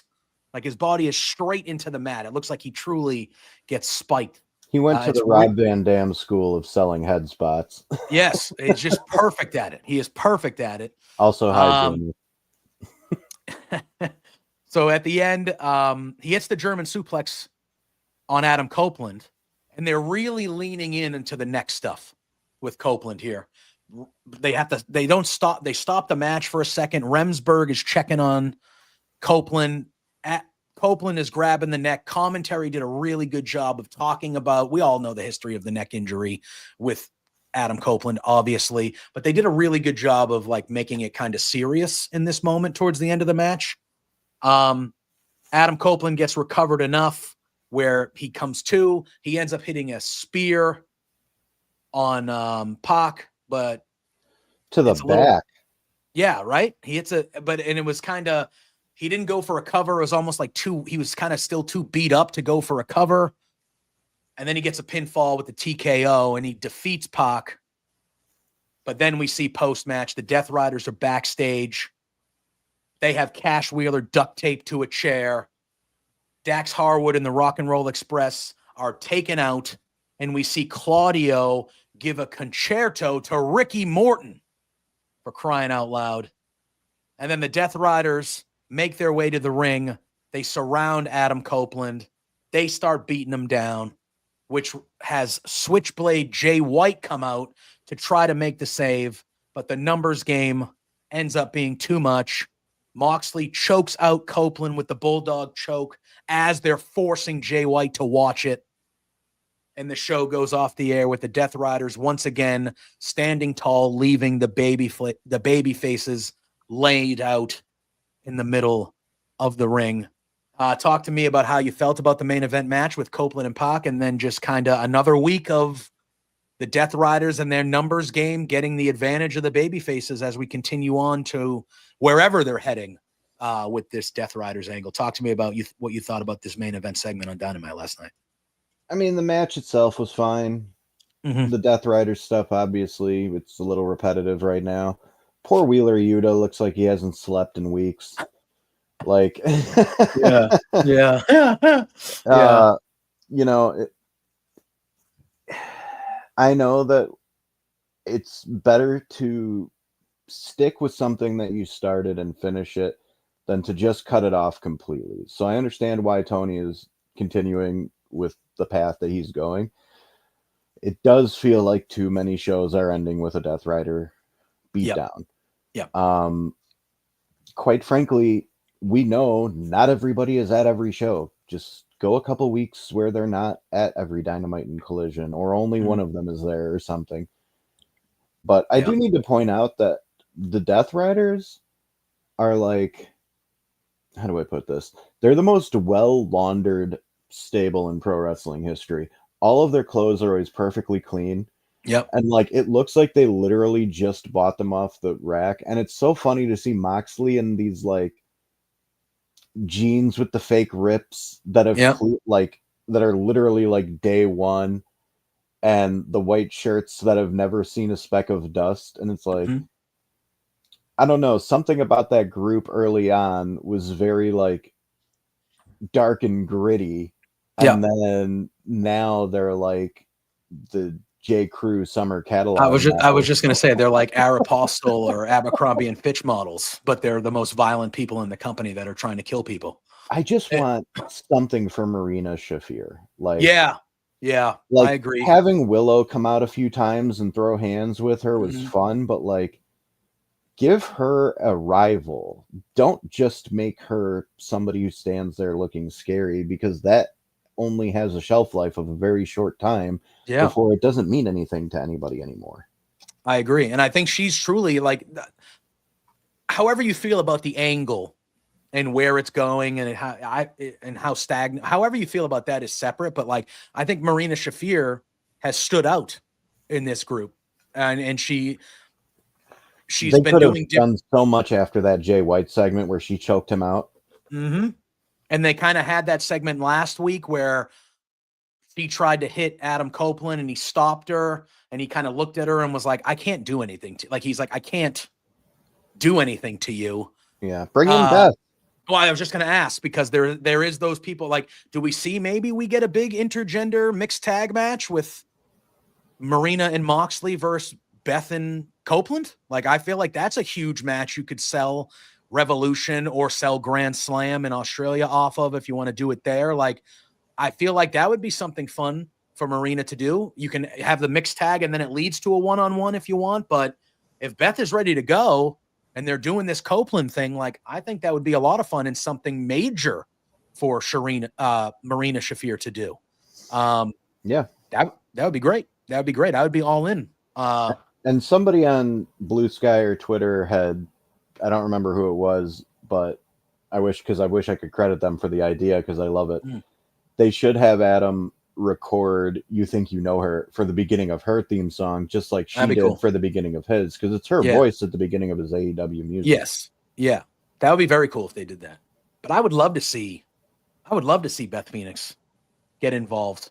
And again, that's a couple big matches that you want. And I agree with you. I think I like Marina being the muscle of the group. Like, I think that, like, obviously they're all violent kind of people. That's who they are as a group. But Marina being the muscle of the group, because that's what she is. She's the muscle, no nonsense. You know, she's the one, and like, she's the one that Moxley clearly confides in the most, it feels like. And he's, you know, and I would like to see her wrestle. I would like to see her start wrestling occasionally. I like the brooding, not talking, tough looking muscle of the group thing they got going with her. I think it's different and I think it stands out.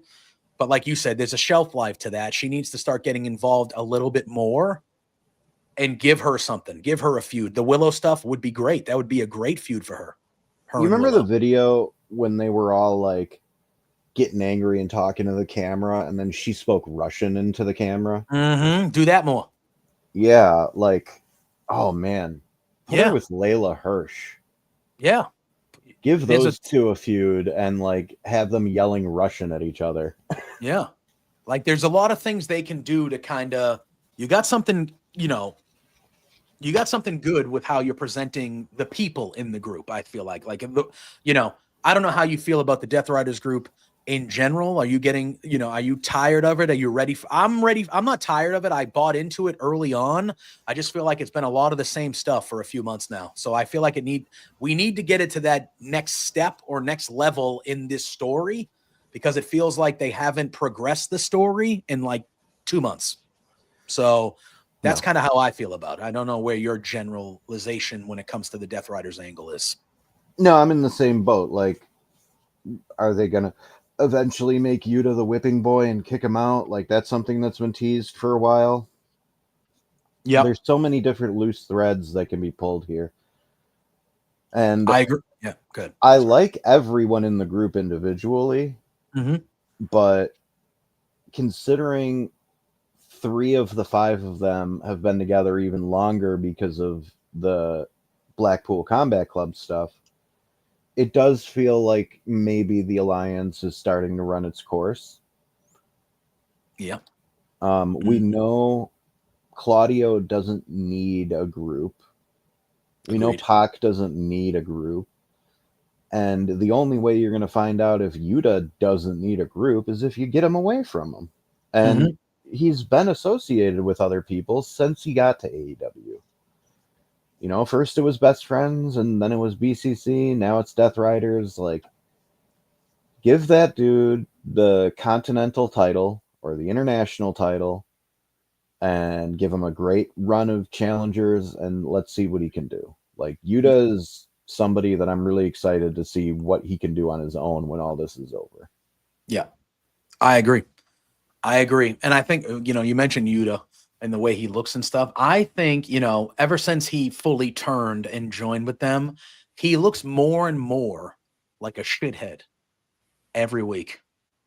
And it's one of those things where he just has and I say this with respect because I really, really enjoy Wheeler Yuta, but he has one of those things where every time you see him, you want to punch him in the face. You know what I mean? Like, he has one of those looks where you're like, look at this little pip, like, not, you know what I mean? Like this little, I just want to knock him out. You just want to knock him out. I mean, it looks like he hasn't shaved or cut his hair since that happened, which is a great little detail to throw in. But fully agree. Yeah, I want whatever the end game is here to be good for Yuta so he can move on into something better. Yep, I agree. And we I got think Fernando and I was going to say your cat just snuck into the room. Yeah. Oh, yeah. He sure did. He knows. He's like, oh, he's getting towards the end. Every time he like knows. He's like, oh, they're almost at the end of the show. Let me come in here and cause chaos. But yeah, no, but I agree. And Fernando in the chat is saying that Yuta needs to go on his own. And he's saying that the Death Riders have become redundant. And things like it definitely feels like we've been at a standstill for too long. Oh, there he goes. He was just saying hi and oh no, there he comes. It feels like we've been at a standstill for too long. So I do feel like sooner than later. I know. I told you, dude. I told you. What are you doing? Hey, excuse me. Hi. Yeah, I know. We got a cat cameo. Yeah. Nope. Don't ruin the audio. You always ruin the audio, bud. I just need you to stand over here, man. What's his name? His name is Lou. Lou? His name is Lou. He is. Yep. He's the star of the show usually. But he comes in here and he just watching the tail walk across the screen popped me. Yep. And like Scott says, Luke. Your audio's gone. You're muted. Yep. Yeah, that's what he does. He mutes me at the end of every show. Sorry, bub. Yeah. He unmutes me at the end of every show. You gotta love cats. It's unbelievable. I got a new desk, so I have this whole L-shaped desk where he can literally, there's nothing here. He can lay here. I'll give him all the pets. And he goes, nope, I'm going to lay right on your microphone wire every time I come in here. And I go, all right, pal. You got to put a little cat bed there so he knows that's what I want to do. I want to buy a cat bed that will connect to the end of the desk right here so he can just chill. Because I think that's what he really wants, is to just kind of hang out. Yeah. There's just nowhere for him to really hang out because the desk is obviously crowded with things.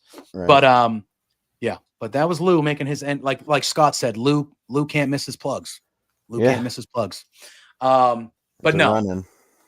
It is. But all right. All right.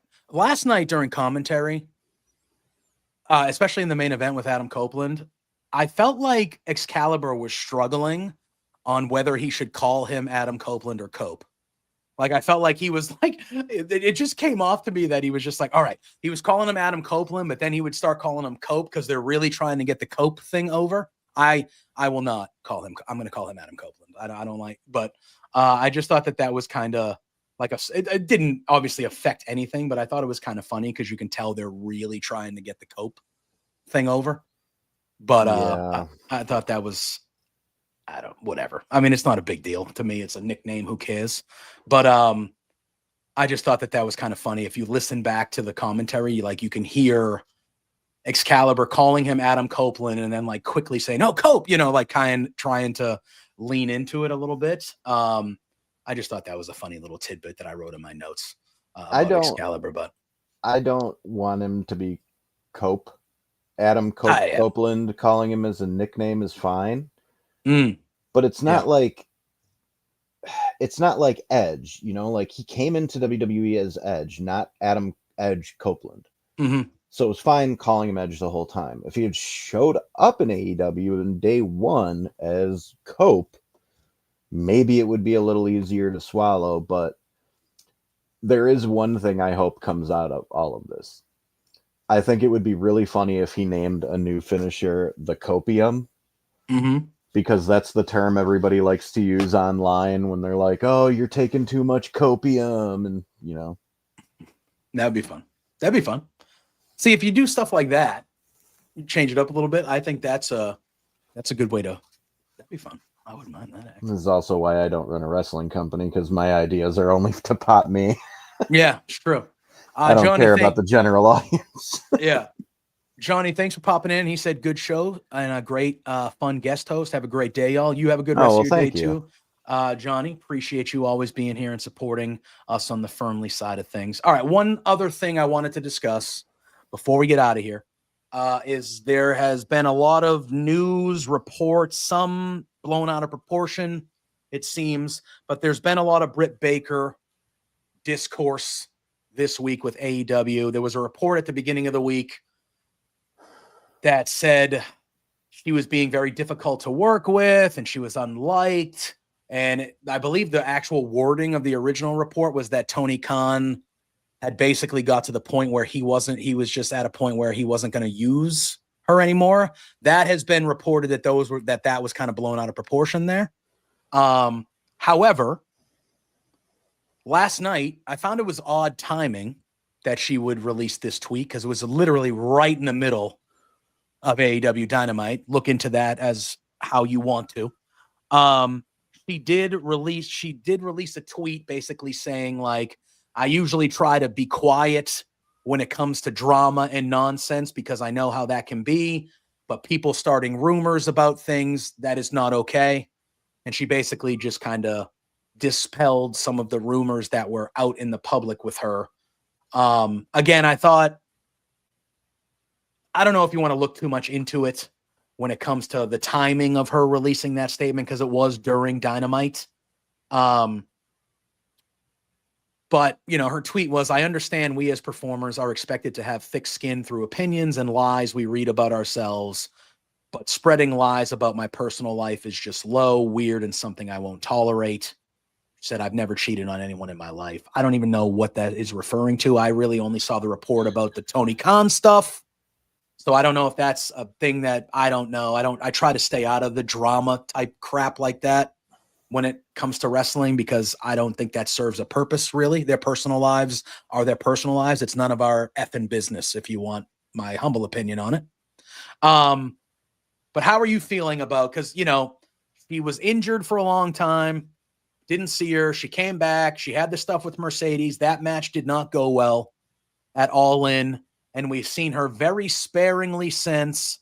And now we're starting to hear all those reports of how she might be done with AEW. There's people in AEW that want her to be done with AEW. How are you feeling about, because clearly she was the star of the women's division for the first few years.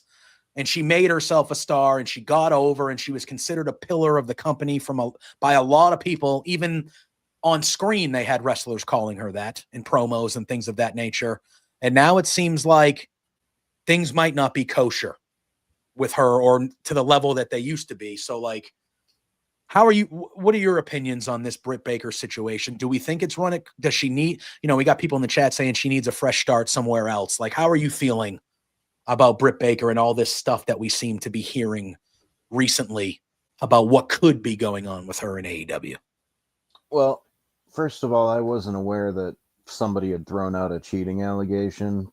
Yeah, I wasn't either. So I saw that tweet and I was like, I don't even know what that's referring to. I try to stay out of that. I'm pretty sure her and Cole have been apart for a little while. So somebody's probably implying that that's why they're apart. It's stupid. It's, wrestling online is like being back in high school. Everybody's just saying shit. But I agree. Britt is like, so here's what's interesting about Britt.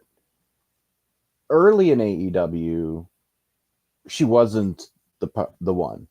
Like Nyla Rose, you had Hikaru Shida, you had Riho. Like, it took the pandemic and those waiting room segments for Britt to get over. And she got over by being funny and having other people on her show that were funny.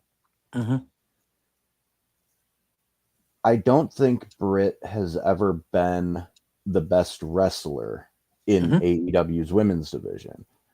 And they have only continued to add more and more great talent. Like, look how far Jamie Hayter has come. Not that she's really around or doing anything, but they brought in Saraya. Now you've got Mercedes, Willow.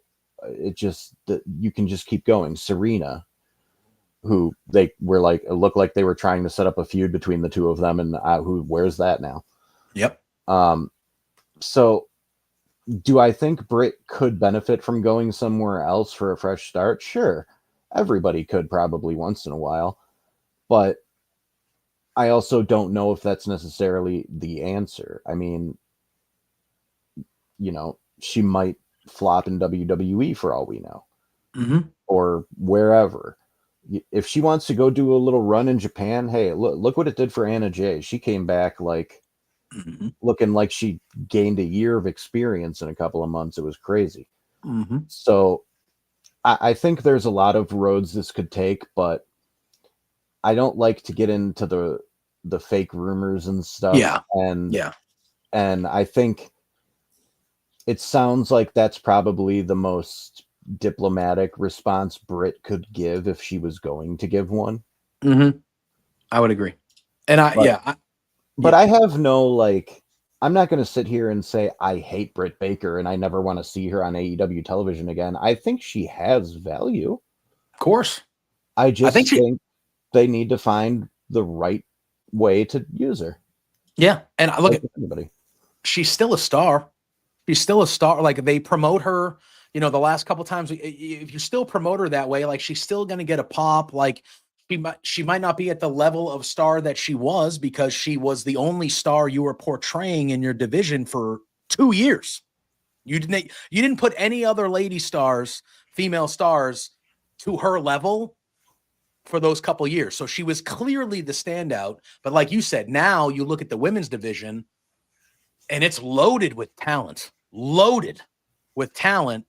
And now the pond is bigger.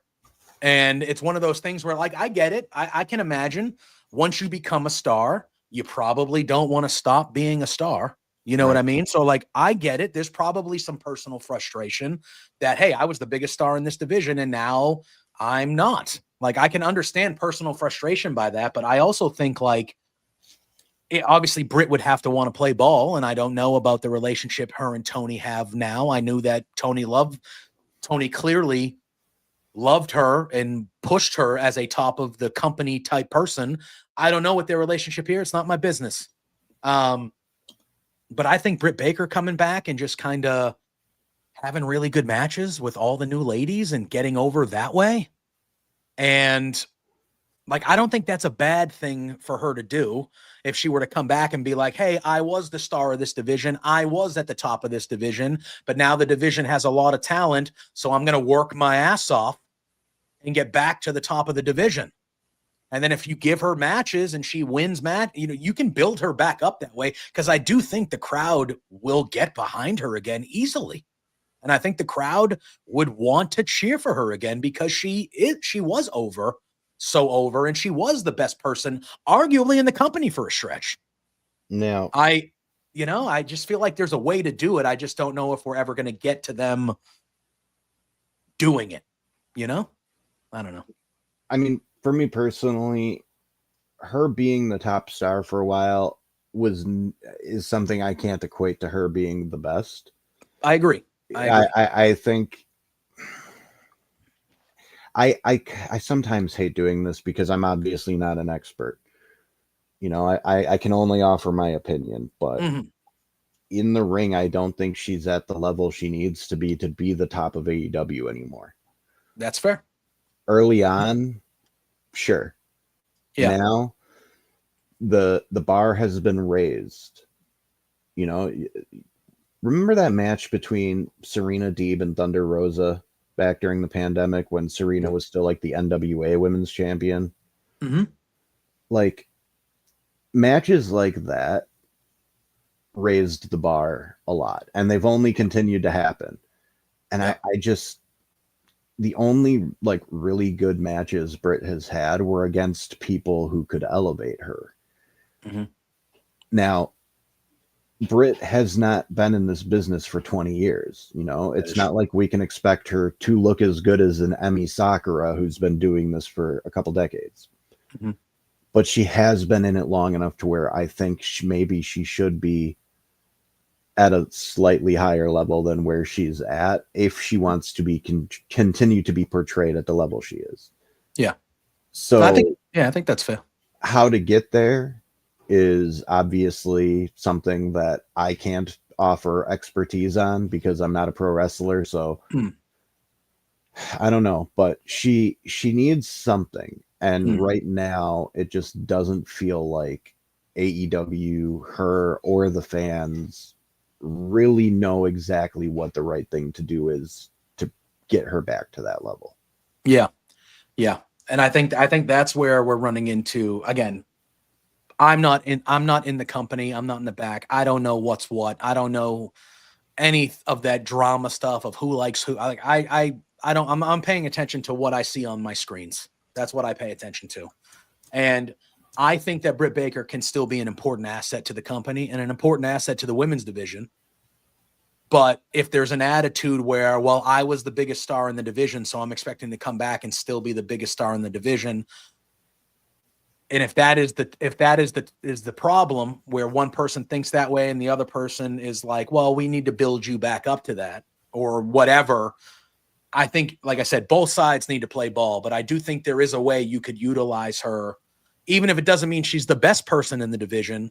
You can utilize her to where she's one of the best people in the division. And there's a way to get there. You just, again, I don't know how they get there, because like you said, you and I are not experts at that. But I don't know. It feels like there's an opportunity for her to be involved and at a level where she still matters with the product. And for whatever reason, I don't know what it is, but I don't know. Yeah. It feels like they're just wasting time. If there's backstage friction between her and a lot of people, and she seems to be the common denominator in all of it, then I think obviously the first step is figure that out. Is it best to just let her go off somewhere else?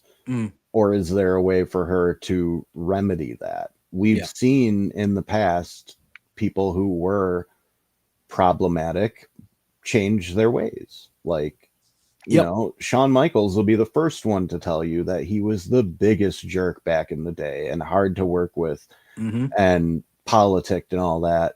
And, you know, he changed. And I'm sure there are people right now who will argue that with me, but I'm sorry. Shawn Michaels is not the same guy he was when he was a young man. Oh, absolutely not. And like you said, he's the first, any interview you see with him, he does not shy away. He will openly tell you that he was, like you said, he was a big jerk. And he was an asshole, and he was not easy to work with. And he is very open about who he was in the 90s and early to late 90s when he was at the top. And yeah, he had that big injury. He went away, and not only did he go away to heal, but he went away to heal himself, not just physically, but as a person. And when he came back in 2002, he was a completely different dude. And you can make an argument that the second half of his career was better than the first. And I think, obviously, we're talking about a different caliber of in-ring talent when you're talking about Shawn Michaels and you know what I mean? But it's the same thing, man. Strictly the backstage, exactly, the personality. Like, you can go from being an outcast to a locker room leader, but it takes a lot of work. Yeah, I agree. I just think, you know, I agree with you. I feel like the women's division has a lot more talent in it now. So like Britt isn't, you know, at least from a wrestling or even character standpoint at this point, because she's been used so not a lot at all. She's not the top dog in the division anymore. And I think that that's okay. It's just, whatever friction is going on, you got to deal with that first. But I do feel like they are missing an opportunity to have another big name continue to progress the better things we are seeing out of the women's division as we keep on going here with AEW, as they continue to strengthen and use that and utilize that division more. So hopefully that gets resurrected and fixed at some point, because like I said, Britt Baker being on your television show doesn't hurt your television show. So I don't know. For now. But for now. Yeah, exactly. But Chris, I want to thank you. I appreciate you being willing to hop on and serve as my special guest host for the day. Appreciate you having the time. Yeah, this was a lot of fun getting a chat with you about some AEW and Dynamite last night. Before we get out of here, though, like I said earlier, I do have most of his links, including all his work at Bleacher Report, in the description of this channel. But let the people know where they can follow you on social medias, and then we'll kind of get out of here. The only social media that I really use is Twitter and Blue Sky. So you can follow me at Twitter, BR_doctor, Blue Sky, Doc Chris Mueller, whatever it is. It'll come up if you search, I'm sure. Yeah. And then all my work is on Bleacher Report. There is a YouTube channel, but the only reason it exists is to house the clips to support the articles I write. So I don't care if people go subscribe to that or leave likes or any of that, but there's some interesting stuff on there. So hell yeah. You can find me, JPJ Loves Gaming, on all social media platforms, including Twitch and YouTube. We got some stuff over there where I play video games terribly most days, but it's fun. Every Monday, Tuesday, and Friday on my own personal channel, JPJ Loves Gaming, we do WWE show watch-alongs. On Monday nights, it's me, Ophelia, my buddy Josh. It's me and Ophelia on Tuesdays for NXT. And then it's me and my pal Amanda Caliber on Fridays for SmackDown. You might see my pal Chris here hopping on some of those in the near future and joining us as well over there.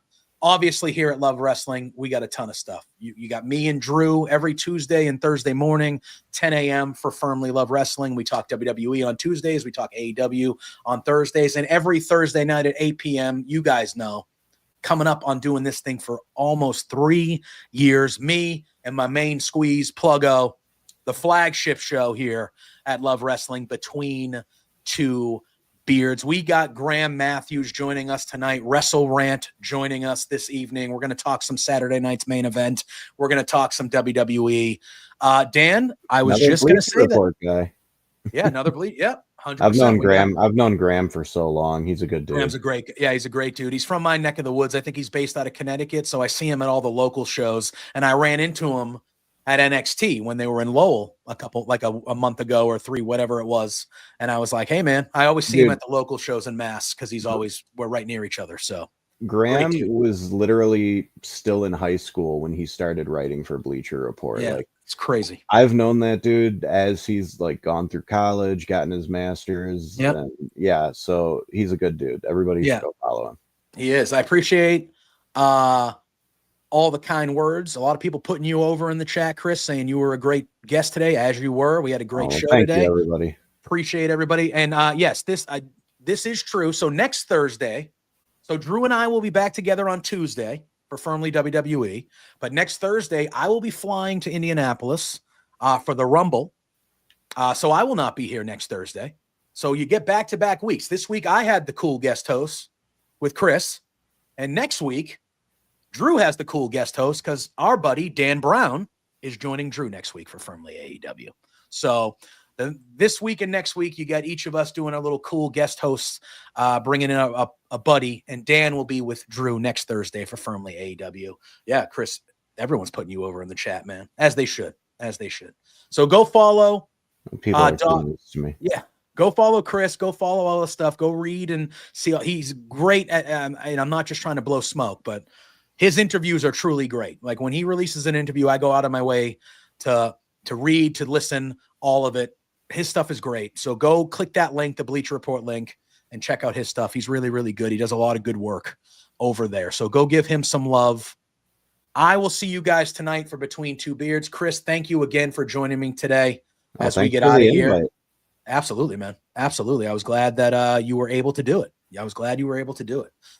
So for Chris, for myself, and for everyone here at Love Wrestling, we appreciate all of you.